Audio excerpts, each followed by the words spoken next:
Parada cardiorrespiratória, um momento crítico para qualquer médico que está atuando com um paciente grave e que às vezes as informações se perdem, as condutas vão deixando de ser feitas. Se você não tem um treinamento adequado, sistematizado, provavelmente você vai deixar passar alguma coisa. E não é só um erro técnico, é a vida de alguém que pode estar indo por água abaixo. E se você deixa de passar e perde a oportunidade, você pode não conseguir mais correr atrás.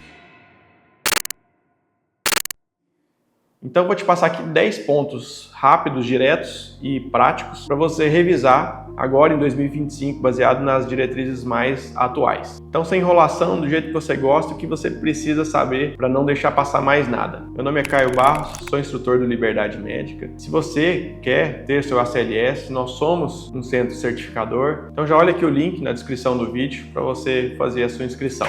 Então, estou partindo aqui do pressuposto que o primeiro passo é você checar a responsividade do paciente, pedir ajuda caso ele não seja responsivo e checar pulso. Então você realmente está diante de uma parada. O que é o mais importante? Dica número 1, RCP de alta qualidade. Você precisa garantir ali uma massagem cardíaca efetiva, porque é isso que vai definir a sobrevida do seu paciente. Então, 5 pontos aqui para você lembrar de como que é uma RCP de forma efetiva. Primeiro ponto, uma compressão de 5 a 6 centímetros de profundidade. Você precisa garantir o retorno total do tórax, porque é na diástole que eu tenho meu enchimento coronariano. Então é nesse momento do retorno do tórax que eu vou garantir a perfusão coronariana. Terceiro ponto, frequência de 100 a 120 compressões por minuto. Lembrar sempre de minimizar as pausas durante troca, durante os ciclos, porque você precisa de pelo menos 80% do tempo garantindo a compressão ininterruptamente. E por último, a cada 2 minutos, você idealmente precisa de trocar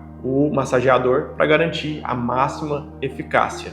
Existem alguns outros parâmetros também de forma mais invasiva na monitorização, por exemplo, a pressão arterial invasiva diastólica acima de 20 milímetros de mercúrio. Seu paciente às vezes pode ter já essa monitorização invasiva. E um outro monitor que é o CO2 expirado, o EtCO2. Idealmente acima de 20 milímetros de mercúrio também, ou pelo menos 10, para você garantir uma eficácia na compressão. Quem dera a gente ter capnógrafo, né, nos centros, aí, na emergência, na UTI. Basicamente, no Brasil a gente tem só em grandes centros ou só dentro do centro cirúrgico. Mas falando justamente no EtCO2, que é quando eu tenho uma via aérea avançada. A segunda dica é: não se preocupe em intubação nesse momento. A sua conduta deve ser CAB, ou seja, compressão, depois via aérea e respiração. Garanta a compressão de forma eficaz. A partir do segundo ciclo, se você não está conseguindo uma ventilação adequada com bolsa, válvula, máscara, ou seja, de forma não invasiva, aí sim você deve garantir uma via aérea avançada. Mas isso eu estou falando caso você esteja garantindo uma ventilação eficaz com o AMBU. Como que eu vou ver isso? Uma expansão mínima do tórax. De forma não invasiva, eu vou fazer isso alternando com a compressão, lembra? 30/2. E se eu garanto a via aérea avançada, aí sim eu faço de forma assíncrona. A cada 6 segundos eu vou gerar uma incursão respiratória. Lembrando que é o mínimo movimento do tórax eu já preciso parar. Não preciso fazer ventilação excessiva, nem na frequência e nem no volume. Aqui o ponto de virada, terceiro ponto, vou avaliar se o ritmo é chocável ou não. Porque aqui eu vou abrir 2 caminhos, se ele for chocável ou não chocável. Então chegou o monitor, checo o ritmo, se for chocável eu vou aplicar o choque. Não for chocável, aí sim eu continuo a minha compressão, continuo o meu ciclo da forma que a gente já conhece. E o quarto ponto é justamente sobre esse choque. Então 200 joules ou 360 no bifásico. Então não conhece o seu desfibrilador? Aplica a dose máxima. E aí, apliquei o choque, o que eu vou fazer? Eu volto imediatamente à RCP. Por quê? Porque o paciente precisa da desfibrilação para garantir a condução elétrica, mas ele vai precisar provavelmente de um suporte mecânico para poder reperfundir as coronárias e aí sim estabelecer o ritmo próprio. Então terminou o choque, termina seu ciclo de compressão para depois eu checar o ritmo. Caio, manteve o ritmo chocável, o que eu vou fazer? Aplico um novo choque e continuo a massagem em seguida por mais um ciclo. Aí sim eu vou fazer minha primeira dose de adrenalina. Então se o ritmo é chocável, eu vou fazer a adrenalina só depois do segundo ciclo, porque o que vai garantir o retorno da circulação espontânea é o choque. Desculpa te atrapalhar nesse vídeo, mas eu preciso te falar isso agora. Você vai me agradecer se essa mensagem for para você. Se você está assistindo esse vídeo, você está comprometido em conhecimento salvador de vidas. E eu quero te deixar aqui uma oportunidade de vivenciar isso na prática. Deixei um link fixado na descrição para que você conheça mais sobre nossas formações práticas. Skin in the Game, seu paciente não é um boneco. Clica no link para saber mais. Falando em medicação, as duas que você precisa saber. Adrenalina, 1 mg, endovenoso ou intraósseo. A outra medicação é a amiodarona. Aqui lembrando que você vai usar ela somente nos ritmos chocáveis. Depois que você fez a adrenalina, fez um novo choque, não reverteu, você vai intercalar por 2 vezes a amiodarona, 300 mg em bolos no primeiro ciclo, pós-adrenalina. Chocou, manteve o ritmo, alterna com a adrenalina de novo. E se você for fazer uma segunda dose da amiodarona, metade da dose, ou seja, 150 mg. Depois retorna somente para a adrenalina. E aí lembrando, né, a adrenalina eu vou utilizar ela a cada 3 a 5 minutos. Então, Caio, como é que eu vou saber quando que eu vou fazer? Alguém vai estar contando o tempo, mas meu ciclo é a cada 2 minutos? Coloca isso no meio, 4 minutos. Por quê? Porque você vai fazer a adrenalina em ciclo sim, ciclo não. Ciclo sim, ciclo não. Você vai garantir esse intervalo entre 3 a 5 minutos. Antes de passar para a próxima dica, se você quer ter seu SLS, ter essa certificação tão importante e ter esse treinamento medular para você não perder tempo mais nas suas próximas paradas, o link está na descrição do vídeo. Nós somos um centro certificador da ARRA, então faça a sua inscrição. Sexta dica, o guideline coloca a amiodarona ou lidocaína. Qual que eu vou usar? Utiliza sempre a amiodarona. Vou utilizar a lidocaína somente nos casos que eu não tiver a amiodarona para esses ritmos chocáveis. Então, dose de 1 a 1,5 mg por quilo e a segunda dose, metade dela também. Sétimo passo, os 2 minutos do ciclo vai ser a sua bússola. Então, terminou o ciclo de 2 minutos, você vai avaliar, checar ritmo, checar pulso e tomar uma decisão. Você vai precisar fazer isso em menos de 10 segundos. A cada bloco de 2 minutos, esse é o seu intervalo de tempo para poder avaliar, diagnosticar e tomar uma conduta. E aí, nunca confie só no monitor. Eu vou avaliar o ritmo, mas eu preciso checar pulso. Por quê? Eu posso ter ritmo no monitor, mas o paciente está sem pulso. O que é isso? É um ritmo não chocável, atividade elétrica sem pulso. Ou eu posso ter uma sistolia. E aí, antes de confiar no monitor, eu preciso garantir que aquilo realmente é uma sistolia. Ou seja, eu vou evitar a famosa cagada que todo mundo fala. Vou checar cabos, se está tudo conectado.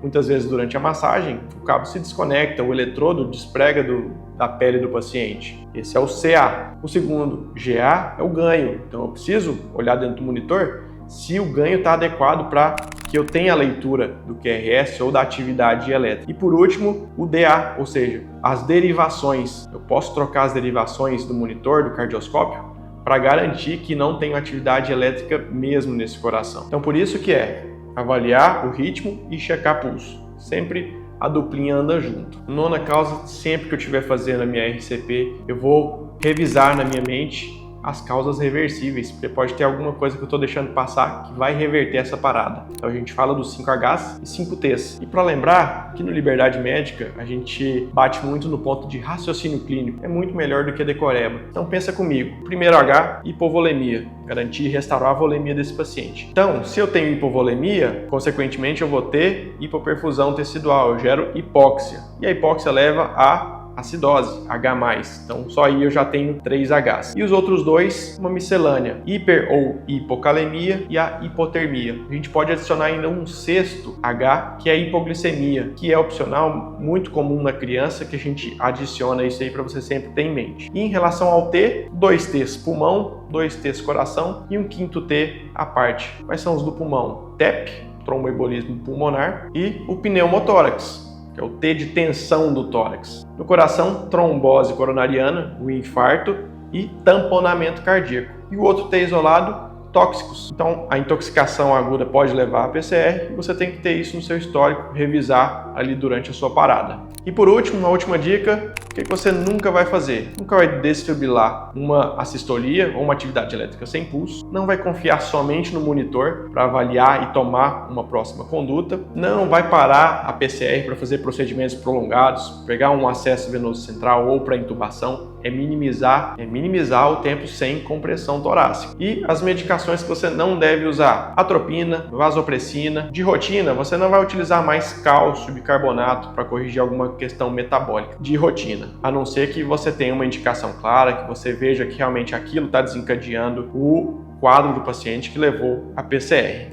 E uma dica para você que ficou até o final: conseguiu o pulso, teve o retorno da circulação espontânea? Mude o foco. Você tem alguns alvos que você precisa atingir. Primeiro, saturação periférica, entre 94 e 98. Para isso, eu vou garantir oxigênio suplementar. Nesse primeiro momento é oxigênio a 100%. A gente sabe que o oxigênio ele tem um prejuízo quando em grande quantidade, em excesso. A hiperóxia é ruim, porque ela causa vasoconstrição, ela pode fazer a liberação de radicais livres, mas no pós-parada imediato, eu não sei como é que está a perfusão periférica, então eu não sei como é que está a minha saturação de fato periférica. Então por isso eu garanto oxigênio a 100% inicialmente, porque esse paciente precisa. Segunda meta, PAM acima de 60 a 65, seja com volume ou vasopressor precoce, para eu garantir uma perfusão adequada. Se o paciente permaneceu comatoso no pós-retorno à circulação espontânea, eu devo manter um controle direcionado da temperatura.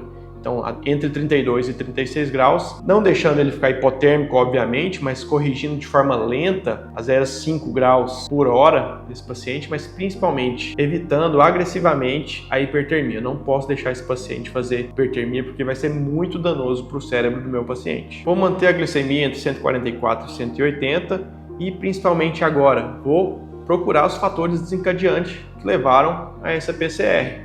Então, checar exames de imagem, exames laboratoriais, para eu procurar realmente a causa e algo que pode estar agravando, que pode levar a uma segunda parada e, esse caso, degringolar ainda mais. Porque meu objetivo final é esse, evitar uma nova parada e evitar um dano secundário cerebral. Então, saber o algoritmo de parada de cabeça vai te dar vantagem. Precisa ter isso de forma sistematizada, medular, porque na hora do aperto não vai dar para ver livro. Então, assiste esse vídeo de novo, faça as suas anotações, manda para quem precisa e já sabe, se você quer se inscrever no ACLS do Liberdade Médica, o link está aqui na descrição, você será muito bem-vindo. E aí, gostou do vídeo? Se você gostou, eu quero que você me fale com um gesto, que é clicar em gostei, porque isso vai fazer com que mais vídeos como esse sejam mostrados até você. E para ajudar outras pessoas, inclusive outros médicos, na nossa missão de 1 milhão de vidas salvas nos próximos 10 anos, comenta aqui o que você já viveu de experiência em relação a esse tema, o que você quer ver no conteúdo da Liberdade Médica. Olha o tanto de vídeo legal que pode gerar valor para sua formação médica, que vai aparecer aqui do lado. E principalmente, para você dar o próximo passo em relação à confiança, eu quero te apresentar o programa de formação médica que mais cresce no Brasil e o mais bem avaliado, segundo avaliações públicas do Google. Deixei um link descrito aqui, um link fixado para você conhecer. Conhecimento que liberta.